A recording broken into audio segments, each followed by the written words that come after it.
સમાજના ધારાસભ્ય તરીકે આ મંચ પર આવીને હું ઉભો રહ્યો છું. હું સમાજના મારા જાતિના સર્ટિફિકેટ મૂકીને અનામત બેઠક પરથી ધારાસભ્ય બનું છું. સમાજના લોકોના આશીર્વાદથી, એમના સહકારથી હું ધારાસભ્ય બનું છું.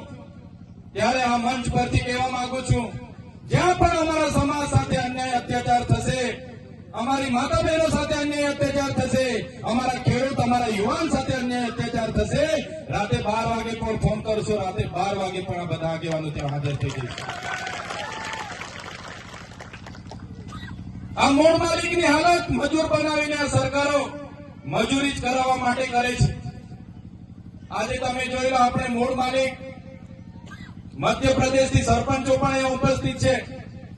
મધ્યપ્રદેશમાં આપણા જ આદિવાસીના ભાઈ પર મૂત્ર વિસર્જન ત્યાંના નેતાઓ દ્વારા કરવામાં આવે છે. મણિપુરમાં, એક દેશનું આપણું રાજ્ય મણિપુરમાં આદિવાસી મા બેટીઓને નગ્ન પરેડો કરવામાં આવે છે.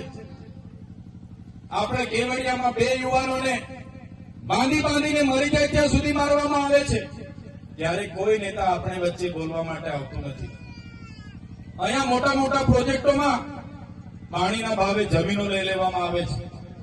ત્યારે કોઈ નેતા આપણા સમાજ માટે બોલવા તૈયાર નથી.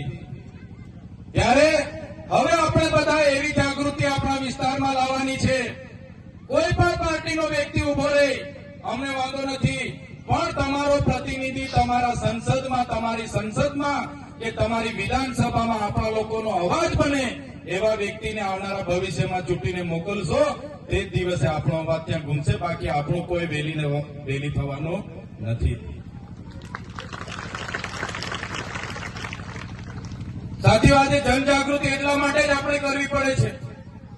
આજે એકલ દોકલ બધાને છૂટા પાડતા ગયા છે. આજે જાતિના દાખલા માટે 3 પેઢીના આપણા પુરાવા માંગવામાં આવે છે. મહિના ધક્કા ખવડાવવામાં આવે છે. આજે પોતે આદિવાસી તરીકે સાબિત કરવા માટે આટલી બધી લાઈનો પર ઉભા રહેવા પડે છે અને બીજી જાતિના લોકોને આ સરકારો મેળાવડા કરીને આપે છે. ત્યાં કોઈ આપણો એક નેતા બોલવા તૈયાર નથી. એટલા માટે જ આજે અમે આવ્યા છે. આવનારા દિવસોમાં જ્યારે પણ જમીન સંપાદનો સામે ઉતરવું પડશે, જ્યારે પણ મોટા પ્રોજેક્ટો સામે ઉતરવું પડશે, જ્યારે આપણા આદિવાસીના જાતિના ધરતી બચાવવા માટે ઉતરવું પડશે, આપણા બાળકોના શિક્ષણ માટે લડવું પડશે, આપણા યુવાનોના રોજગાર માટે લડવું પડશે, તો અમે બધા જ આગેવાનો જ્યારે પણ આહવાન કરીશું, અમે નેતાગીરી, અમે આગેવાની લેવા માટે તૈયાર છે. પણ તમારો બધાનો સહકાર જોઈશે. બધા તૈયાર છો? બધા તૈયાર છો? એ જ વાત સાથે આજના જનજાગૃતિ કાર્યક્રમમાં અમે ઉપસ્થિત થયા છે. ત્યારે વધારે વિશેષ નથી કહેતા, પણ આ જનજાગૃતિ કાર્યક્રમ આપણા જળ, જંગલ, જમીન પરના અધિકારો, બંધારણીય અધિકારો આપણે જાણીએ, પેસા એક્ટ જાણીએ, વન અધિકાર અધિનિયમ, જે જંગલની જમીન આપણે ખેડીએ છીએ, એ જમીનો પણ આ લોકો આપણને આપી નથી રહ્યા. એ જમીનો માટે પણ આપણે ભીખ માંગવી પડે. એના માટે પણ આવનારા દિવસોમાં આપણે લડવું પડશે. એ જ વાત માટે તમારી વચ્ચે અમે ઉપસ્થિત થયા છે. વધારે વિશેષ નથી કહેતા, પણ આજના આ કાર્યક્રમમાં ટૂંકા મેસેજથી આજુબાજુના ગામડાઓમાંથી પધારેલા તમામ આગેવાનો, યુવાનો, માતા બહેનો, સરપંચો, અધિકારીઓ, અહીં ઉપસ્થિત મંચસ્થ તમામ આગેવાનો, આયોજન સમિતિ, તમે બધા જાણો છો, આપણા શિક્ષણ મંત્રી અમારા નર્મદા જિલ્લામાં આવ્યા ત્યારે શિક્ષણ મંત્રીએ મારા નામની અનેક ટિપ્પણીઓ કરી, અનેક ભાષણો કર્યા. એમણે કીધું કે શું ખોટ પડી ગઈ. ત્યારે શિક્ષણ મંત્રીને હું કહેવા માંગુ છું, તમે શાળાના કાર્યક્રમમાં ઉપસ્થિત હતા શિક્ષણ મંત્રી તરીકે. તમે જે જગ્યા પર આવ્યા હતા એ શાળાનો કાર્યક્રમ હતો અને તમે શિક્ષણ મંત્રી છો. ત્યારે શિક્ષણ મંત્રી તરીકે તમારે એનું ચિંતન કરવું જોઈએ કે આદિવાસી વિસ્તારોમાં નકલી કોલેજો ચાલે છે નર્સિંગના નામે. આદિવાસી વિસ્તારોમાં એક શિક્ષકથી હજારો શાળાઓ ચાલે છે, એની ચિંતા તમારે કરવી જોઈએ. તમે પોતે મંત્રી છો અને આદિવાસી બાળકોને ઉચ્ચ અભ્યાસ માટે જે પોસ્ટ મેટ્રિક શિષ્યવૃત્તિ મળતી હતી એ તમારી સરકારે કેમ બંધ કરી, એનો ખુલાસો તમારે આપવો જોઈએ. શિક્ષણ મંત્રીએ એની વાત કરવી જોઈએ, એની જગ્યાએ ચૈતર વસાવા શું કરે છે એની વાત કરતા હતા. ત્યારે એમણે કીધું કે અમે તો કાલે વડાપ્રધાનને મળીને ભીલ પ્રદેશ આપી દઈશું, પણ ભીલ પ્રદેશ કઈ રીતના ચલાવશે, અહીંયા તો કોઈ આદિવાસી ટેક્સ ભરતા નથી. ત્યારે શિક્ષણ મંત્રીને ખબર ન હોય તો એમની જાણ માટે હું કહી દઉં છું, આદિવાસી વિસ્તારમાં જે પાણી છે, વીજળી છે, લિગ્નાઇટ છે, રેતી છે, પથ્થર છે, જળ છે, જંગલ છે, જમીન છે, એમાંથી અનેકો કરોડો ને પણ અબજો રેવન્યુ અમે જનરેટ કરીએ છીએ. એનાથી આ દેશ ચાલે છે. અમે કોઈના પર ભીખ નથી માંગતા. અમે સવારેથી લઈને અમે ટેક્સ ભરીએ છીએ, માચીસ થી લઈને જે પણ સામગ્રી અમે લઈએ છીએ એનો ટેક્સ અમે ભરીએ છીએ. અને તમારા મળતિયાઓ, એનજીઓ, એજન્સીઓ, કોન્ટ્રાક્ટરો ટ્રાઇબલ સપ્લાયનું કરોડોનું બજેટ સગે વગે કરે છે. ત્યારે આદિજાતિ વિકાસ વિભાગે, તમે મંત્રી છો તો આદિવાસી બાળકોની સ્કોલરશીપ કેમ બંધ કરી એનો ખુલાસો તમારે આપવો જોઈએ.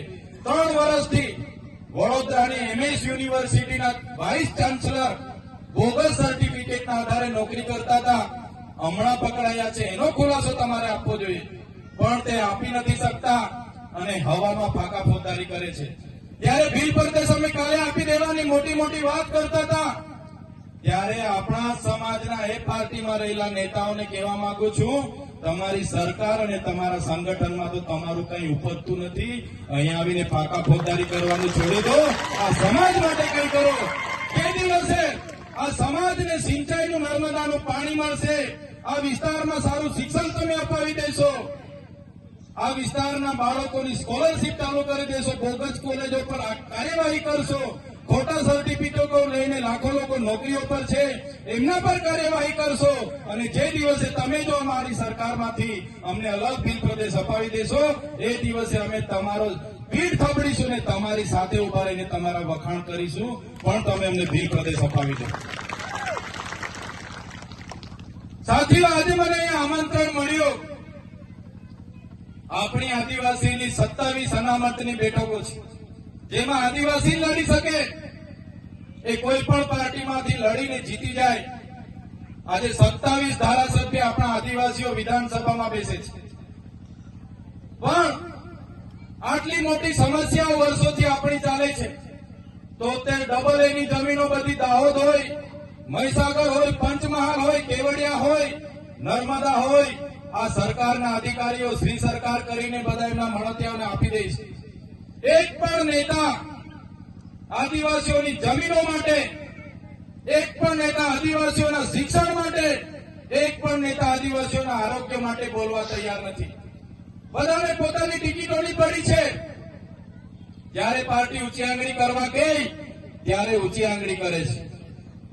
એમને ખબર છે 2 હાથ જોડીશું એટલે તાલુકાની ટિકિટો એમને મળે છે, પગે પડે એટલે એમને જિલ્લાની ટિકિટો મળી જાય છે, અને ઉપડા પડીને દંડવત કરી દે તો ધારાસભ્યની ટિકિટ મળે છે. એ જ આપણા નેતાઓ પાર્ટીઓમાં કરી રહ્યા છે.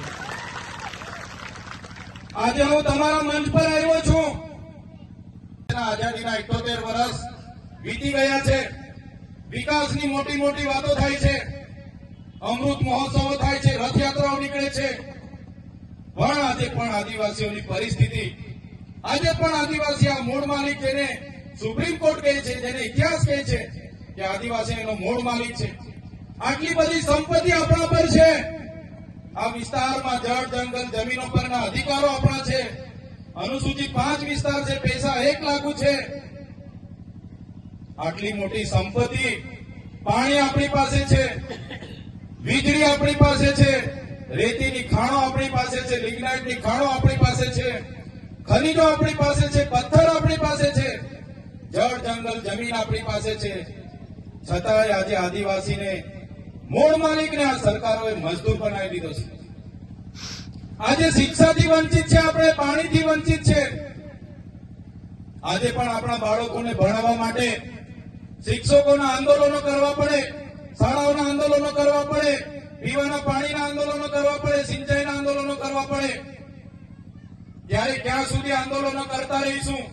ક્યાં સુધી લડેંગે, જીતેંગે, જિંદાબાદ, મુર્દાબાદ?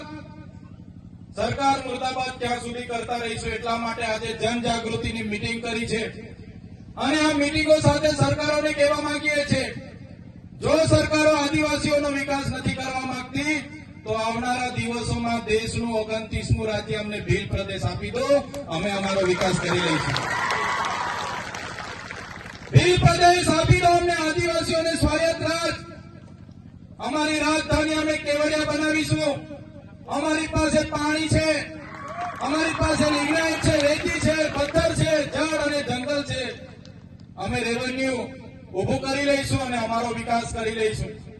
જે અમારો ભીલ પ્રદેશ હતો, આઝાદી બાદ એ ભીલ પ્રદેશને રાજસ્થાન, મધ્યપ્રદેશ, મહારાષ્ટ્ર અને ગુજરાતમાં વિભાજિત કરવામાં આવ્યો. આ ભીલ પ્રદેશ આજે પણ અમે મહારાષ્ટ્ર સાથે જોડાયેલા છે, આજે પણ એના લોકો મધ્યપ્રદેશ સાથે જોડાયેલા છે, આજે પણ અરવલ્લી, વિજયનગર, સાબરકાંઠાના લોકો રાજસ્થાન જોડાયેલા છે. આજે પણ અમે બોર્ડરલેસ થઈને અમારી એકબીજાની રીત રિવાજો, અમારી પરંપરા, અમારી રૂઢિઓ, અમારો પહેરવેશ, અમારી બોલી ભાષા આજે પણ અમારી સાથે છે. આજે પણ અમે બોર્ડરલેસ થઈને એકબીજા સાથે રોટી બેટીનો વ્યવહાર કરીએ છીએ. એટલે સરકારોને કહેવા માંગીએ છીએ, જો સરકારો આવનારા દિવસોમાં વિકાસ આપણો નહીં કરે તો તમામ યુવાનો, તમામ આગેવાનોને, મારી માતા બહેનોને આહવાન કરીએ છીએ, આવનારા દિવસોમાં ભીલ પ્રદેશ માટે આપણે બહાર આવવું પડશે, સરકાર સામે મોરચો ખોલવો પડશે. જે રીતે તેલુગુ લોકોને તેલંગાણા મળ્યો, તમિલ લોકોને તમિલનાડુ મળ્યો, મરાઠાઓને મહારાષ્ટ્ર મળ્યું, ગુજરાતીઓને ગુજરાત મળ્યો, જે રીતે પંજાબીઓને પંજાબ મળ્યો, નાગા લોકોને નાગાલેન્ડ મળ્યો, ઝારખંડીઓને ઝારખંડ મળ્યો, એ જ રીતે અમને આદિવાસીઓને અલગ ભીલ પ્રદેશ આપી દો, અમારો રાજ્ય અમે અલગ બનાવીને અમારો વિકાસ કરી લઈશું. આર્ટિકલ 3 માં જોગવાઈ છે, પાર્લામેન્ટ ધારે, રાષ્ટ્રપતિ ધારે તો આપી શકે છે, પણ આ સરકારો આપણને મજદૂર બનાવવાના પ્રયાસો કરી રહી છે. સાથીઓ, આજે ગુજરાતમાં આપણે 15% વસીએ છીએ. આજે દેશમાં આદિવાસીઓની વસ્તી 8% છે. આજે ગુજરાતમાં 15% વસ્તી હોવા છતાં મહત્વના હોદ્દા ઉપર આદિવાસીઓને નથી લાવવામાં આવતા. તમે જોઈ લો, આજે ગુજરાતની ન્યાય પ્રણાલિકોમાં વસ્તીના હિસાબે 100 જજમાંથી 15 આપણા હોવા જોઈએ, નથી. કલેક્ટર અને એસપી હોય કે ડીડીઓ હોય, કોઈ પણ આઈએસ અધિકારી હોય કે આઈપીએસ અધિકારી હોય, 100 માંથી આપણા 15 હોવા જોઈએ, પણ નથી. તમે આજે જોઈ લો, ટીડીઓ હોય કે મામલતદાર હોય, પીએસઆઈ હોય કે પીઆઈ હોય, આપણા આદિવાસી 100 માંથી 15 નથી. માત્ર ને માત્ર આપણા 100 માંથી 90 કે 80% મજદૂર આપણા મળશે. આ પરિસ્થિતિ આ સરકારોએ કરી છે. એટલા માટે જ આપણે બધાએ જાગવું પડશે. આપણે આપણો ઇતિહાસ ગૌરવશાળી છે, એ ઇતિહાસ આપણે ક્યારે નહીં ભૂલવો જોઈએ, આપણી સંસ્કૃતિ ક્યારે નહીં ભૂલવી જોઈએ. જ્યાં સુધી આપણી પરંપરા, આપણી રૂઢી, આપણી સંસ્કૃતિ, આપણી સભ્યતા, આપણા રીત રિવાજો, આપણી બોલી આપણે જાળવી રાખીશું, ત્યાં સુધી આપણે બચીશું. એ જ વાત કરવા માટે અમે આવ્યા છે. આપણા વિસ્તારમાં આપણો રાજ, આપણા ગામમાં આપણો રાજ. આદિવાસી આ દેશનો મૂળ માલિક છે, પોતે માલિક છે. એટલે ગમે એવો ખમીરબંધી હશે, ગમે એવો કરોડોપતિ હશે, ગમે એવો અબજોપતિ હશે, એનાથી ઓબો કરી શકાય નહીં.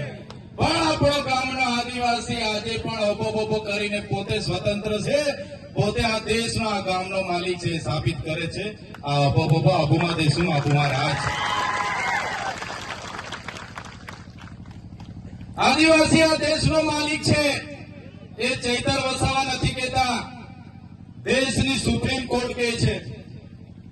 આદિવાસીઓનો ઇતિહાસ કહે છે, યુનો કહે છે, આપણો બંધારણ કહે છે. સાથીઓ, આદિવાસી આ દેશમાં 1-2 હજાર વર્ષ નહીં, હજારો વર્ષ પહેલા, સૌથી પહેલા પૃથ્વી પર કોઈ આવ્યું હોય તો એ આદિમાનવમાંથી આદિવાસી આવેલો છે. આદિવાસી આપણા પૂર્વજો હતા. આદિ અનાદિકાળથી આ પૃથ્વી પર વસનારા આપણા પૂર્વજો હતા. હજારો વર્ષ પહેલાની આપણી સંસ્કૃતિ છે. ધર્મ પૂર્વી સંસ્કૃતિ છે, આપણી ધર્મથી પણ પૂર્વી આદિવાસીઓની સંસ્કૃતિ છે.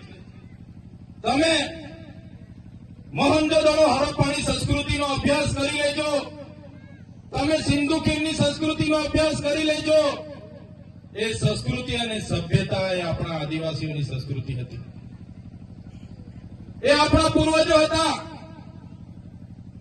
અમે હમણાં જ હનુમાન દાદાના મંદિરે જઈને આવ્યા ત્યારે તમે રામાયણ ઉઠાવીને પણ વાંચો.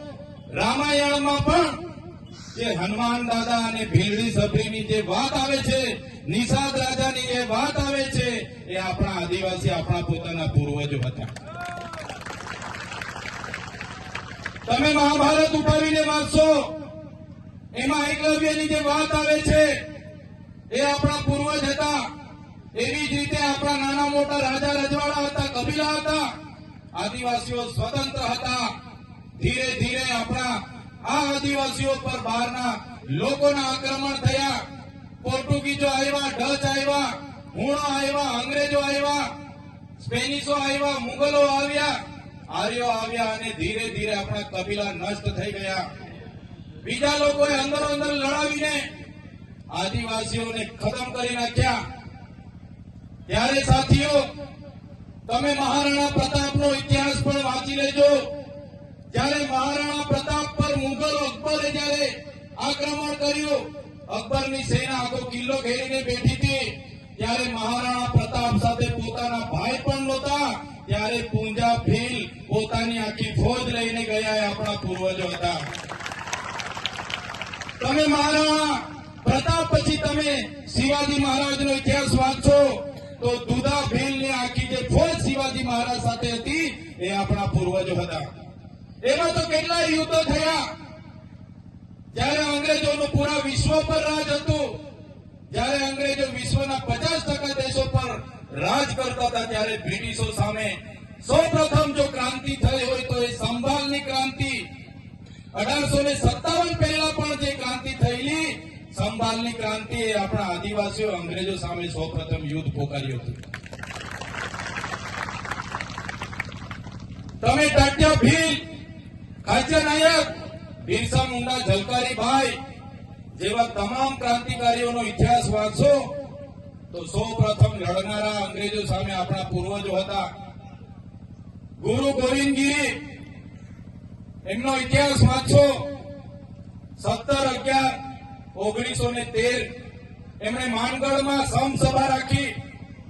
આદિવાસીઓને સ્વતંત્ર શાસન મળે, આદિવાસીઓ સ્વાયત્ત રાજ મળે અને કેટલાક અંગ્રેજો અને કેટલાક સામંત રાજાઓ ચારો તરફથી ઘેરી લીધો. માનગઢમાં ગોળીકાંડ થયો. 1507 લોકો ત્યાં ગોળીઓથી મરી ગયા. 900 જેટલા લોકો ઘાયલ થયા અને ગુરુ ગોવિંદજી પણ ઘાયલ થયા. એનો ઇતિહાસ આજ દિન સુધી આપણને ઇતિહાસમાં પઢાવવામાં નથી આવ્યો. સાથીઓ, કહેવાનો મતલબ આપણા પૂર્વજો હતા. આ ગૌરવશાળી આપણો ઇતિહાસ છે. દેશ આઝાદ થયો, દેશના આઝાદીમાં આપણા લોકોનું યોગદાન છે. લોહી વહી ગયેલું છે. દેશના વિકાસમાં આપણા લોકોનું યોગદાન છે. દેશના વિકાસમાં જ્યારે વાત આવી, આ વિસ્તારમાં નવા નવા પ્રોજેક્ટો આવ્યા, રોડ રસ્તા ગયા, નહેરો ગઈ, હાઈ ટેન્શન લાઈનો ગયા, મોટા મોટા ડેમો બન્યા, તો દેશના વિકાસમાં પણ આપણા લોકોએ આખાને આખા ગામડા ખાલી કરીને આપ્યા છે. આખાને આખા ગામડા આપણા વિસ્થાપિત થઈ ગયા છે.